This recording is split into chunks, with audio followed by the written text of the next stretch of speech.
Camp. It's DIY Music Week. Yeah. Today's guest, I'm really excited about. I can't convey how much more excited I could be.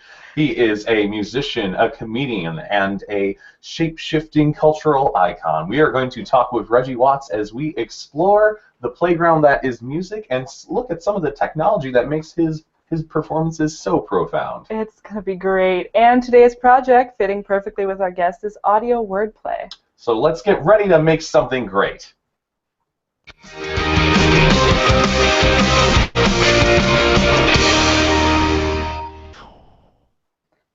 you for joining us. I'm Camp Director Paloma. And I'm Camp Director Burke. And as always, the internet is a great place for, it's a two-directional street, back and forth. If you have any questions or comments that you would like to submit for us to ask later in the show, head on over to our Maker Camp Google Plus community page, submit them, and we might be able to get to them later. And you better ask them quick because this guy's got so many for our guest today. He's so excited. And if you're an affiliate who wants to appear live with us on the Hangout in the future, you can go to the affiliate information page and fill out the form. Yeah, it's just that simple. Now, usually on our little Hangouts here on air, we have our introduction to the project and that today. However, we're doing something a little bit different. One of the things about our guest today is that Reggie Watts is quite the performer, and we would rather show than tell what he does. So if we can head on over to Reggie Watts, he has something for us to see, or more likely hear. Thank you so much for joining us. It's my pleasure. Great. So you have a performance for us to help us kind of understand what it is that you do? Yeah. I have a brand new performance all the way from where I am currently. So hopefully you guys will receive it. And, good luck. Check. All right, here we go. All right, for all you Maker Camp people out there, I hope that you're having a great time and using the proper sunscreen. Here we go.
There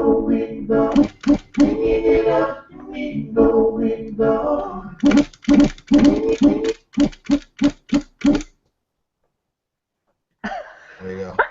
That was so cool. Oh, I love that. That was wonderful. That That was was so awesome. much fun. So much fun. Oh. We were like, be quiet, don't interrupt it, but we're like dancing over here, having fun. Awesome. Do whatever. Oh, yeah. Yeah, so that was really, really cool. Can you tell us a little bit about what equipment you're using and how you like create these sounds? Yeah. Basically, I'm using, well, not even basically, just actually, I'm using this Line 6 DL4, this thing, which is a pretty common effect unit. Yeah, this one's great. It's a linear looper, or what I like to call linear looping, in that you can only add things to it and you can't take away from it. So once you start recording, which is like here, you start recording, so I'm doing dum dum dum dum, then the loop is going. And if I want to, I can add more by pressing record again and layer over it. But once I unplug the unit here, it's lost forever. It doesn't save anything, and so there's no editing. It's really just purely a live performance instrument that's in the moment, which I really love.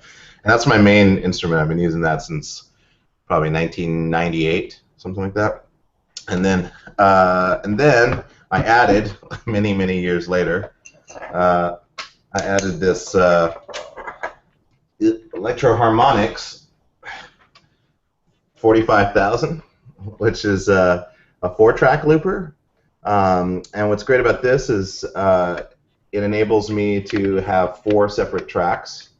So as I record into the device, I'll get this first track, which is the main loop. So if it was that boom, boom, boom, boom, boom, boom, boom, boom, boom, well, that's going, and then I can skip to this next track, record onto that one, skip to the next one, add hi-hats, skip to the next one, add whatever I want, and I can pull them out. So I can actually create compositions by just pulling out, drop out the drums, just have the vocals going, push up the drums again, stuff like that. Plus, each track is panable left and right. So you didn't hear that in the performance I did, but if it's live, I can then play with the mix where things are in the stereo field. So if the hi-hats, I want them over to the right, and I want the drums a little bit more over to the left, so on and so forth. And it makes it really fun. And it's a really great unit because you've also got tempo control. I can control how fast the loop is going once I record it, slow it down, speed it up, reverse it, make everything go down an entire octave, 8 notes lower. Yeah, so it's a pretty great unit. I really like it. So it's like having 4 of the green pedals that I have in one machine. So I use both of them together. Yeah, I definitely recognize the green one from some videos that I've seen. Yeah, it's very cool. And I mean, if I wasn't already impressed before, I'm way more impressed now because I can't handle that many things at once now. I can't imagine having to come up with sounds and then remember, oh wait, I have to do all of these things at the same time and then hold something. So, oh, that's crazy. What's really wonderful about that setup there is I really appreciate its simplicity, and it allows you to kind of build that layer building, as you were talking about, is just really awesome because you can have just the simplest little beat and then stack upon stack on them. And what's really wonderful about that is that you have this great little bit of simplicity that can build very complicated structures on top of it. And that kind of leads into our first question I wanted to ask about was, what was your creative expression like before you had these pieces of technology? Like, how did it all start for you? Well, I mean, I started with the piano and the violin, and taking that in the public school system, or at least violin in the public school system, and I was taking piano lessons privately, violin in the public school system. And then in probably high school, about sophomore year of high school, I became interested in synthesizers. I was always interested in synthesizers. I guess I had Casio keyboards growing up too, and so I would use those and use the beat machines and make songs. But I wanted a real synthesizer, so in high school I got an actual synthesizer, and that's when I started messing with sampling. It had a built-in sampler, which was one of the first synthesizers to have sampling built in, so I could yell something into it, and I could sample it and play it on the different keys. So that's kind of where it all started. But I was always a gadget guy. I was always messing with tape recorders and messing with recordings and stretching tape and stuff like that.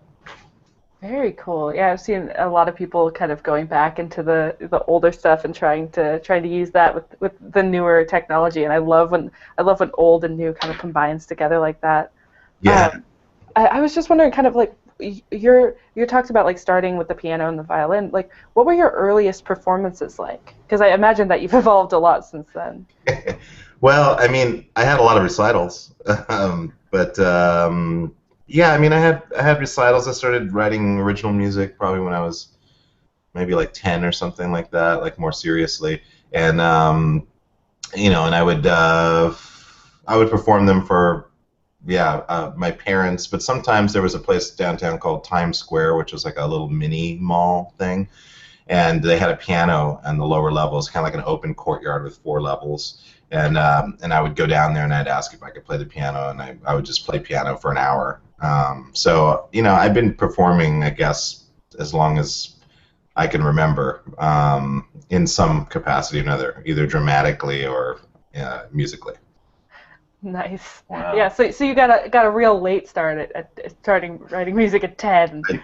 Yeah, I did. I got a pretty late start there. I do apologize to everyone out there for starting so late.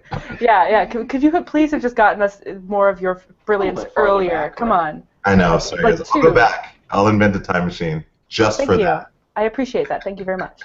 Yeah. What's really cool about this is that I like how you can start with the simplest of things to develop a larger concept and everything like that. Especially when a lot of our campers who are just first exploring music and going out there and really playing it. Could you talk to us about some of the styles that you've approached over the years and some of the your philosophy about reaching out to all these different kind of blending and mixing all these different varieties all together?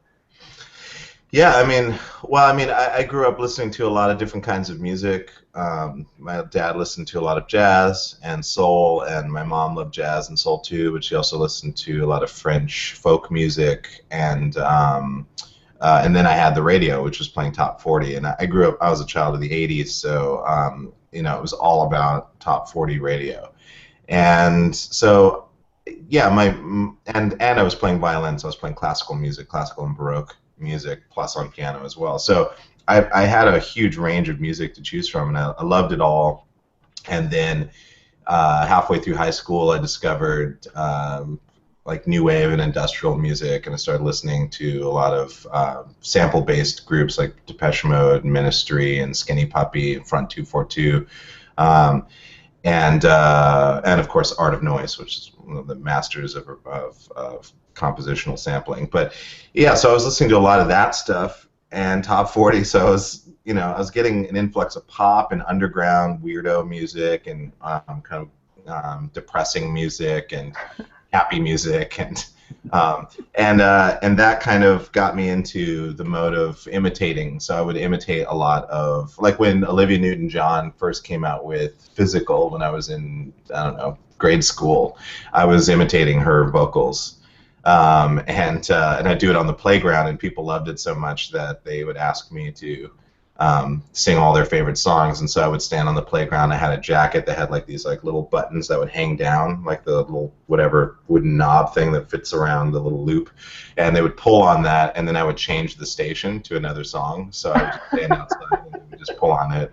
I'd be like, I want to dance for some when you do the whatever. And so that imitation kind of allowed me to figure out what these different types of musics were doing, and then later on when I was writing my own music, I was using those influences to write. And I had a band in high school, and we wrote original-ish music, and then moved to Seattle and continued doing that. So I mean, everything that I ran into, I would use. So I used all parts of the buffalo, as we Montanans say. Any experience was fair game to incorporate. Oh, that's great. I love that. It's a really good point too. One of the things that I think I want to highlight that the importance of when you're first learning something that it's okay, it's actually essential to imitate, because you have to basically, it means that you can deconstruct someone else's work and then learn from it, and then as long as you keep absorbing other realms and other types of work, you begin to find your own voice, which I think is really important about making anything. That's, you know. Well, I look at it like I was never a skateboarder, but I hung out with lots of skateboarders, and skateboarding is essentially a culture of people experimenting with techniques and coming up with a technique, and then people learning that technique and then figuring it out, deconstructing it, and then adding it to their own style. So they end up learning all these different techniques and these different tricks by watching people, then evolving them and coming up with their own tricks, and those people seeing those tricks. And so it all gets incorporated and it all evolves together. And that's kind of personally, as an artist, someone who's interested in creating things, that's one of the best things that you can do, is to figure out how did people do whatever they did. Because if you love it, then you'll figure it out, and then you'll be able to use that for your own voice.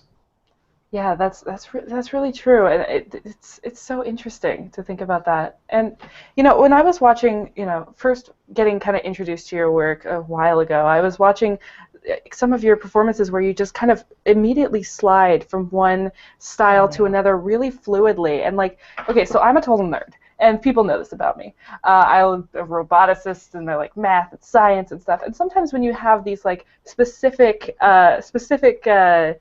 interests, it kind of pigeonholes you into just talking to people about that stuff, and it cuts off the rest of the world from you. But you have, you read scientific journals, you're this really, just amazingly intelligent and specific and tech-oriented person, but you also are a million other things.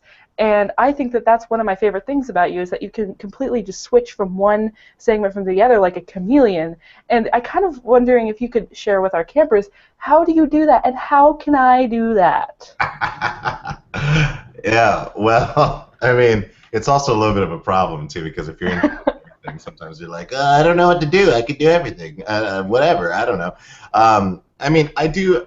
Yeah, it's funny. I guess I look at it as, I always looked at art as, and I'll just apply this to robotics and all of these things, because to me, science and art are the two most important things that any human being, because within art and science, you mix those colors and the palette creates history and geography and all the various studies. Language, I believe, I call it a technology. So all of these things. But the point is, I had a lot of artist friends that were like, I do this in art. I just do this. I'm a singer, or I just play drums or whatever. But I always look at it as, you're a creative individual that has a set of tools that's all around them in the circle. And some people gravitate towards this section of tools over here. But the important thing to remember is that the actual creativity that's being generated is from a central point, and it's not actually an extension of a specific instrument. You can actually just rotate to a different set of tools and use your creative intuition, and be able to figure out a way to use these other tools in a creative way as well. So I try to just view myself as a creative individual, and that I'm capable of using a myriad of tools, but I have definite strengths.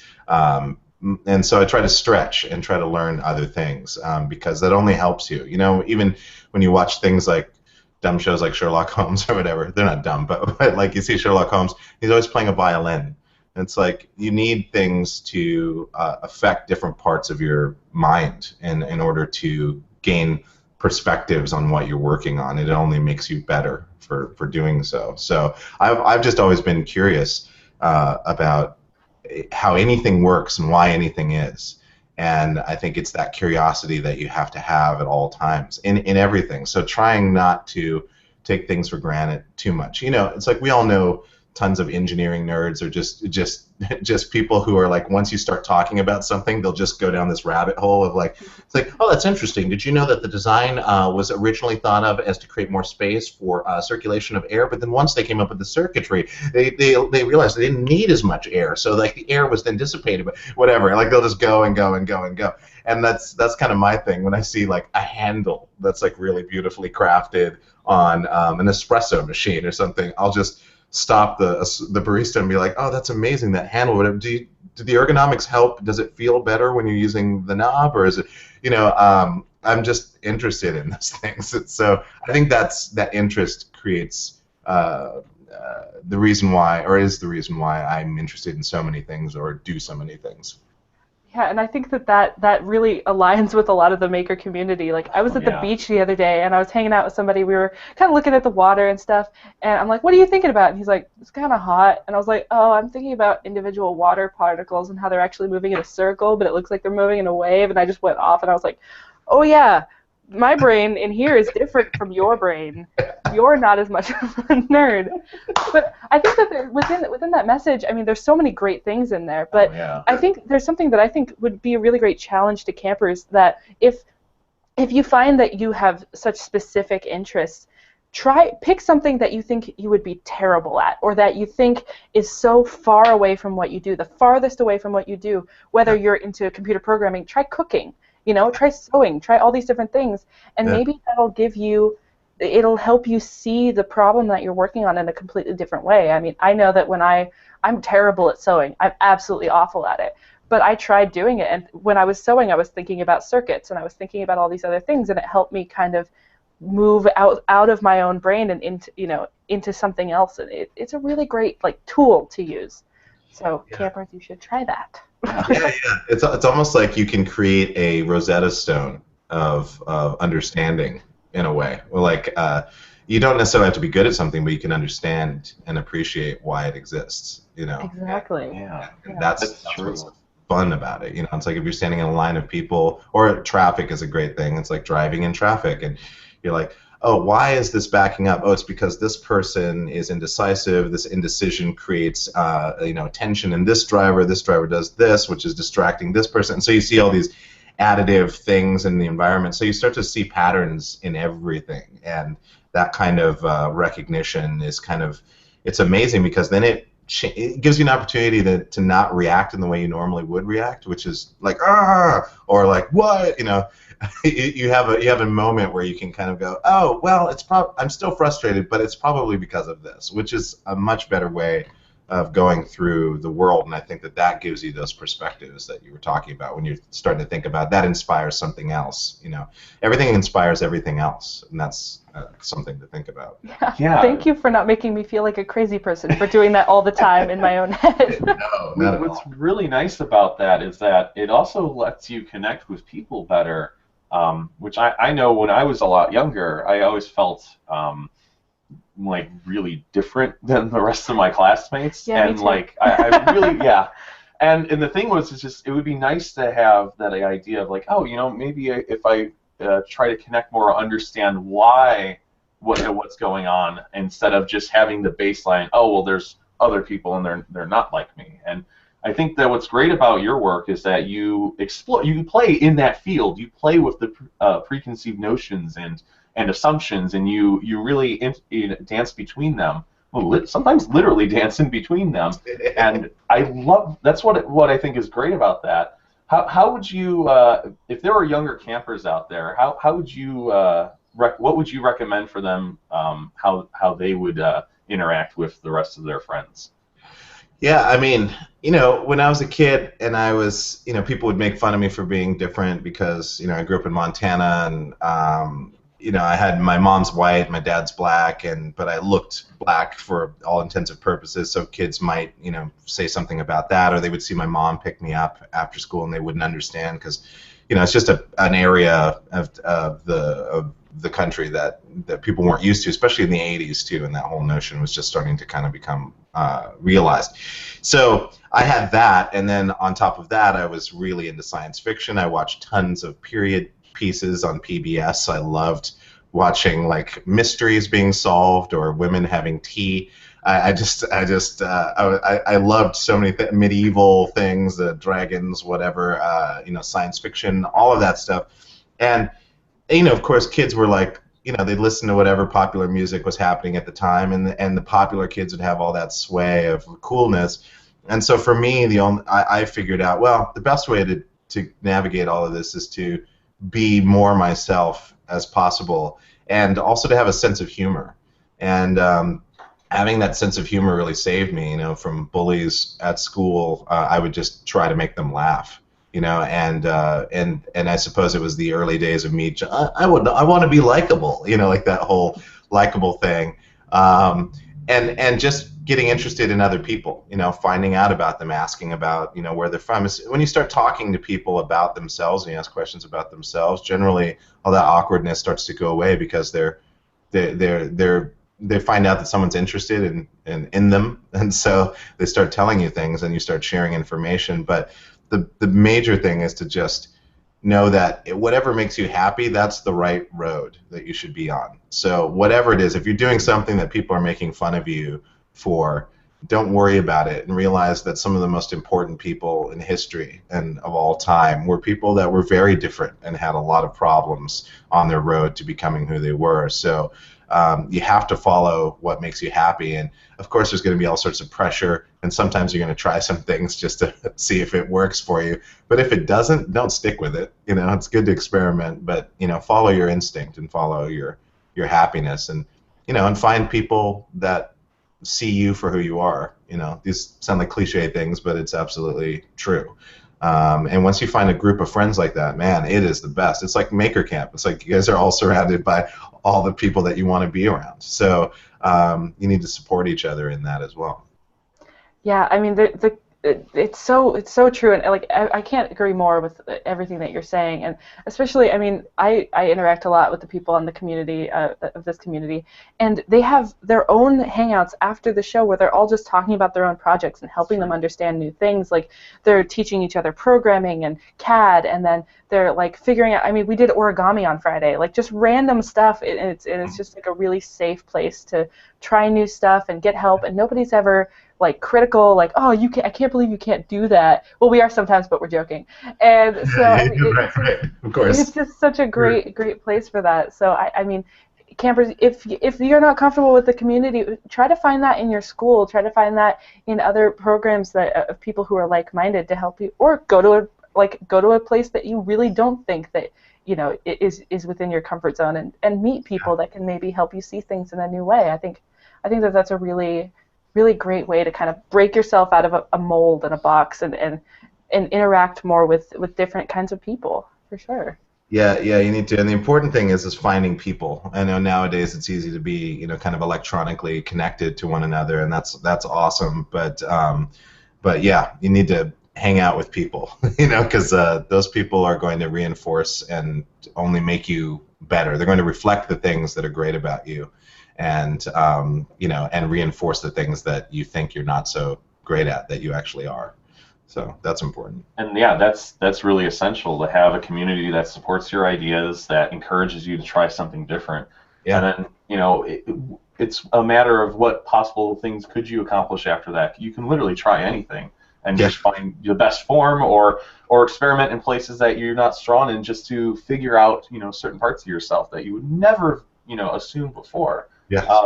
One of the last questions I want to have before we go to some camper questions, though, is if I'm going to go back in time, I'm 10 years old, mm-hmm. and I want to get I'm really excited about music. I love listening to music. If I go a few years back, I'm like 7 years old, and I'm listening to a lot of Queen. You have to go more than a few years back. I'm listening to lots of Queen. Like, I would sing Bicycle Race for days, and it was awesome. Such a great song. And if I wanted to start playing with my own music, what would be a great recommendation for my 7-year-old singing and dancing self? If you wanted to start playing music? Yeah. Well, I would say, hopefully your school had a music program. And if that was the case, then I would definitely try to get into that, or beg your parents to get you piano lessons. Because I always think piano is kind of like the ultimate instrument to learn, because you can learn about music so much more easily because you have this key system, But I would say, yeah, or drums is another thing too. If you like rhythm, check out drums. But nowadays there are apps on your phone that you can download, and whatever tool enables you to kind of immediately start making music. I'd say get into those. You know, keyboards, little Casio keyboards and stuff. Those are even fun because they have automated chords. You know, so the chords, once the beat's going and you're holding down notes, the chords will be like beep beep beep beep beep beep beep beep beep beep beep beep beep beep beep beep. So it's automated, but you're at least hearing patterns and you're able to kind of evolve from there. But I think you just kind of have to jump in and get it any way you can. You know, if there's someone that plays an instrument, you know, talk to them and see if they can show you the instrument. Most people are really into showing you how, you know, whatever they do works. So that's another way of, you know, hanging out and learning about something that you're interested in. Yeah, and as speaking as a band nerd in elementary school and middle school, clarinet, yeah. So I definitely think that that's a great way to get into it. But also in the tech community, there's like even in the projects that we have for this week and some of them that we've had for the last few weeks, they're great like little tiny projects to get you started. The one that we have today, which stay tuned for campers, is a really great way to get into looping for the first time using what you could do it today. You know, if you have a computer, you could do it today, and I'm assuming that you do since you're watching this. So it's a great. I mean, just use the Make projects to get started. Go to your school, meet people. I mean, there's so many really great ways to find out the easiest way for you to start expressing yourself, and then you can kind of break out of that mold and try new stuff. And you know what? I really want to thank you for being here with us today, because you're not only are you just a fantastic performer, but you're also a really interesting person, and you've brought some really great perspectives for us and for our campers. So please stay with us for some camper questions. I know we got a bunch coming in, and if Burke would ask you questions all day, he would never stop talking. So I have a 2-hour interview if I was just me. 2 hours, come on. So I have to cut him off and then and bring us to some camper questions. So we will have those for you right after this.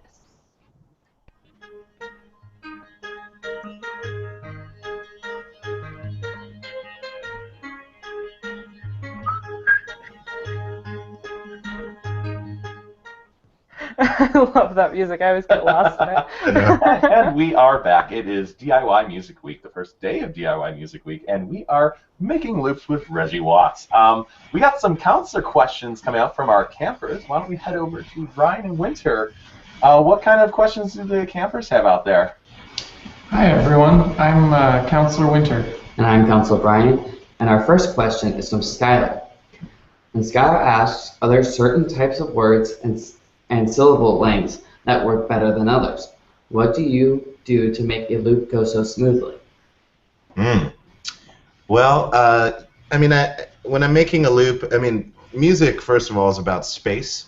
So when you're thinking about making a loop, generally you're going to make something basic at first, and then you're going to add things on top of it. Not necessarily, but most of the time. So if you're going to add stuff on top of things, you have to think about creating space. So if you're using a sound for a syllable, like for a drum beat or something like that, make sure that it has a great attack, but it ends quickly, so that there's enough space in between all of those beats that then it leaves room to add things on top of it. So a lot of it has to do with listening to what you're doing, and once you hear it, once it's going by in the loop, you're thinking, okay, what can I add that will not make it too messy? And that's where the fun comes in. So it's really experimenting with different ways that you create sounds, whether they're short and they attack and they're short, or they're long and crazy. You just kind of adjust with your ear and make sure that you're hearing space, because if you don't hear space and it sounds like a big mess, then it's probably not appealing, unless that's what you want. Good way to go. Yeah, just I mean, I usually, when I first heard live looping, I was just like, what is this? And I was trying to like break it apart, and then after you start to see the layers to it and you really see someone building it, it's really, you get how complicated it is, but you also start to like, okay, I can see where this is going. What would I add next? And then you can say, oh, they went with that. Okay, cool. Yeah. So that's why I like seeing people build that. Yeah. All right, let's get another question. Yeah. All right. Camper Frederick wants to know if you're collaborating with anyone currently, and if there's anyone that you possibly would like to collaborate with.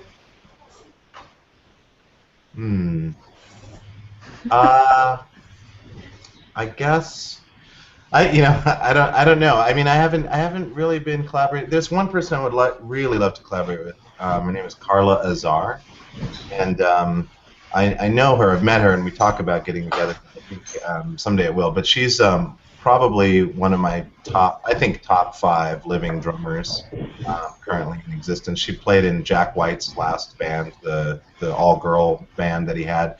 She was the drummer, and she's absolutely incredible and knows rhythm better than most people I've met. So I would really like to do something with her. Yeah, and also I like the guys from Disclosure. So at some point I would love to do something. If you guys ever get a chance, check out Disclosure.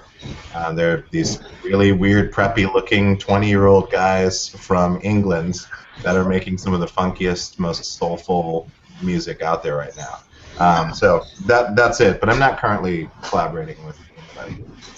That's awesome. I'll have to check them out after the show Yeah. for sure. I'm just gonna write that down. Just write it down right here. Yeah. And you could go ahead and send all of them this video as your please collaborate with me. You know, I'm sending a message. No, totally. It's subtle. Just letting it through. Please help me. Oh my gosh, yeah, I love when like you get that, you know. I mean, this Maker Camp is kind of that for me. I'm getting to like meet all these amazing people who I'm Yeah. super excited about. So I'm like, you know, when we were like figuring out who to have on, it was just like, can we have these people? Because they're really cool. And then we get to have them on, and it's like, Yeah, it's exciting. It's great to just like share that like from maker to maker. Like Yeah. that's what makes this so much fun for all of us is just like being able to talk about you know the creative process, what gets things done, and also the end result. Just embracing the fun that is. You know? yeah, it's something really special. I Oh, love it. All right, let's get another camper question. Yeah. Another one So out this there. question is from Callie. Callie asks, sometimes when I'm confused in class, I make up songs in my head. Do you write better when you're confused or when you're really focused on, I'm going to write a song? Great question. I'd say both. I would say sometimes when you're focused on making a song, if the intent is, you know, I'm gonna make a song right now. Sometimes it can be harder to generate something like that because you've kind of told yourself that you're going to do something, which then creates an expectation of actually doing it. So sometimes that can work, but I do find that when I'm at the supermarket or I'm walking down the street or I'm in a crowded situation or just any place that's different from where I would normally create music, I start humming to myself and start creating rhythms and things because the environment around me is actually influencing my brain in a way that my mind wants to make sense and order of a situation, so it starts to create music. So I think that probably I come up with better things in states of confusion than I do in states of order. Interesting. Wow. So do you ever That's cool. do you like record yourself when you're doing that, or do you just go like, I hope I remember this? Oh yeah, no. Sometimes I say I hope I remember this, but no. Usually I just pull out my phone and I record it real quick. Nice. That's awesome. Yeah, that would be super fun. Yeah. I'd love to see the how people kind of come up with these things. Peering into their brain is a great fun thing for sure. It definitely reminds me of a similar. I mean, this happens with all musicians. But Tom Waits describes it as this attempt to coax the sound out of the ether almost, where he's trying to just reason with something that's unreasonable, because he even often would be driving like home from the studio and spend 8 hours trying to get an idea out, only to get it while stuck in traffic and no way to record it. Yeah. You would have to talk the sound into, just please let me remember this. I'll get home. I'll have something to record it with. Just let me get through this. I know. It's a weird thing because things will just hit you randomly, and sometimes by the time you get, I always call it the creativity meter. It's like you have a brilliant idea, it's at 100%, and then the more time and space that goes by that you don't actually do anything with it, it gets staler and staler and staler until sometimes when you get back to it, it's not as inspired anymore. So you don't even remember where the inspiration came from. So it just becomes kind of almost an inanimate object anymore. So yeah, you gotta strike when it hits you, and you gotta figure out ways to have the tools to be able to utilize that. Yeah, that's actually really important for all making aspects. I mean, I think that's a wonderful message to send out there. Is have something to write down near you if you're a writer. If you're an artist, have a sketchbook nearby. Musician, keep something to record. Always be ready to document something when that point of inspiration hits you. Yeah, I've always got my make notebook, and I'm just like ready to write stuff down if I need it, you know, or just a receipt in my purse. I'm like, remember this thing. And then sometimes you come back to it, and you're like, what does cantilever mean? I don't. Well, now we're gonna have to create an antelope cantilever. Yes, please. Plan. Campers, do it. I love giving them challenges because they do them and they're amazing. I know. You're like, I was just joking. Why did you make this giant robot then? That happened last week. We had like paper stickers, and I told someone to make a purple paper reader, and then they did it, and they mailed it to me. They mailed it. It was so cool. So great. I'm never gonna stop thinking about that. That was awesome. Thank you, Carson. It'll be a year from now, and you'll still bring it. It'll be 30 years from now. I'll be like, remember that one time? All right, we got one more question from Winter, from one of our campers. Winter, what we got? All right. Camper Jane asks, have you ever hacked an instrument to get just the right sound? Yeah, I guess so. Sure. Yeah, I mean, I'm not like a hacker per se, at least electronically speaking, but I definitely will take devices and use them in ways that they were not intended for. So I've done things from you know, when you put in a patch cable into an effect pedal, you know, and you're plugging it in. When you pull it out and it's still live, you'll hear that famous whatever sound. But also, when you hit it with your finger, it grounds it and then it ungrounds it. So you'll hear the. So like using instruments or using systems in ways that they were not intended to be used is a great thing. Or if you look at a guitar and you know, you're strumming the part that's past where it attaches to the neck, where the strings come from, the tuning pegs to the neck. There's that little area where they're just hanging out, and you're hitting that, and that's like a classic, like Jimmy Page, whatever thing. But like the sounds from that, or like hitting the back of the guitar in a weird way, or wobbling the guitar as it's making sounds to a microphone. All of those different ways of approaching something from not its intended use. That's a secret to really finding some amazing inspirational sounds.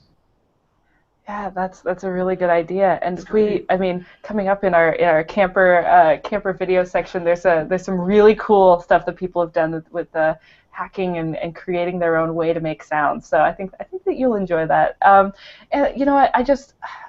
We could literally talk with you for like 4 more hours, but I know that you're a busy person and you have things to do. No. So I really want to thank you for being with us and for sharing all of this. I mean, what you do is so, I think, important, and it aligns so well with the Make movement and the community that we have here. So really, just thank you so much for sharing that with us. No, it's my honor, really. Awesome. Yeah, and campers, stay with us because we are going to head over to the counselors to see the daily project, and we will take a peek at that project and see some of the videos that our campers have submitted as well. All right. Thanks, Burke. Camper Olis has made an Arduino harmonica.